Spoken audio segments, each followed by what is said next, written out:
ভারতে পালানোর সময় বিজিবির হাতে আটক হয়েছেন সাবেক বিচারপতি AHM শামসুদ্দিন চৌধুরী মানিক। সিলেটের জাকিগঞ্জ সীমান্ত থেকে আটক করা হয় তাকে।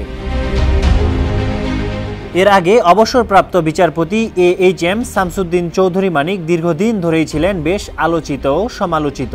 নানা কর্মকাণ্ডে বিতর্কিত মানিক সম্প্রতি কোটা ইস্যু নিয়ে টকশোতে শিক্ষার্থী ও উপস্থাপিকাকে রাজাকারের বাচ্চা বলে সম্বোধন করায় আলোচিত হন আরও বেশি। তবে চৌধুরী মানিক বিতর্কিত কর্মকাণ্ড নতুন নয়। দীর্ঘ প্রায় 2 দশক ধরে নানা কাজে বিতর্ক তৈরি করে আসছেন তিনি, আর এসব বিতর্কের কারণেই রয়েছে তার এত পরিচিতি। জানা যায়, চৌধুরী মানিক 1978 সালে বাংলাদেশ হাইকোর্টে আইনজীবী হিসেবে কর্মজীবন শুরু করেন। 1996 সালে তিনি ডেপুটি অ্যাটর্নি জেনারেল নিযুক্ত হন। এরপর 2001 সালে আওয়ামী লীগ সরকার তাকে অতিরিক্ত বিচারক হিসেবে হাইকোর্টে নিয়োগ দেন। তবে 2001 সালে ক্ষমতায় আসায় বিএনপি তার নিয়োগের বিষয়টি সমর্থন করেনি। এরপর 2003 সালে ট্রাফিক পুলিশ কর্মকর্তাদের বিরুদ্ধে তার গাড়ি দেখেও সেলুট না করায় আদালত অবমাননার অভিযোগ করেছিলেন তিনি। 2009 সালে আওয়ামী লীগ ক্ষমতায় আসার পর সরকার হাইকোর্টে একজন পূর্ণ বিচারক হিসেবে নিয়োগ দেন চৌধুরী মানিককে।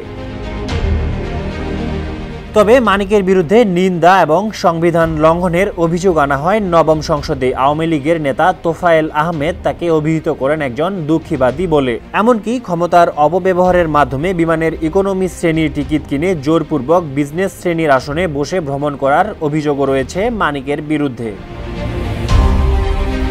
এরপর 2013 সালে সুপ্রিম কোর্টের আপিল বিভাগে পদোন্নতি পান বিচারপতি মানিক। 2015 সালের অক্টোবরে প্রধান বিচারপতির নির্দেশে তাকে বেঞ্চ থেকে সরিয়ে দেয়া হলে আরও বেশি বিতর্কে জড়ান এই বিচারপতি।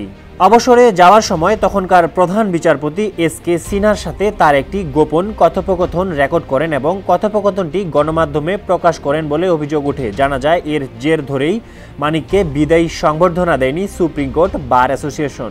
এমনকি তার জন্য বিদায়ের অনুষ্ঠান আয়োজনও করেনি অ্যাটর্নি জেনারেল অফিস। এছাড়াও বার অ্যাসোসিয়েশনের মানিকের বিরুদ্ধে রায়ে স্বাক্ষর না করা সহ 14 জন আইনজীবীকে কারাগারে পাঠানোর অভিযোগ করেছিল।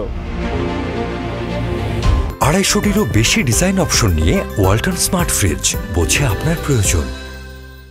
এছাড়া প্রধান বিচারপতি SK সিনহা বিচারপতি মানিককে বেঞ্চ থেকে সরিয়ে দেয় তিনি রাষ্ট্রপতি আব্দুল হামিদের কাছে প্রধান বিচারপতির অভিশংসনের আবেদন করেও হয়েছিল বিতর্কিত। সবশেষ সরকারি বাড়ি ভাড়া পরিশোধ না করায় অভিযোগে বিচারপতি মানিকের বিরুদ্ধে দুর্নীতি অনুসন্ধান করতে দুদককে নোটিশ দিয়েছে সুপ্রিম কোর্টের এক আইনজীবী। জানা যায়, অবসরে যাওয়ার পর 1 বছরেরও বেশি সময় রাজধানীর গুলশানের একটি সরকারি বাড়ি দখলে রেখেছিলেন অবসরপ্রাপ্ত বিচারপতি AHM শামসুদ্দিন চৌধুরী মানিক। ডেস্ক রিপোর্ট, সমকাল।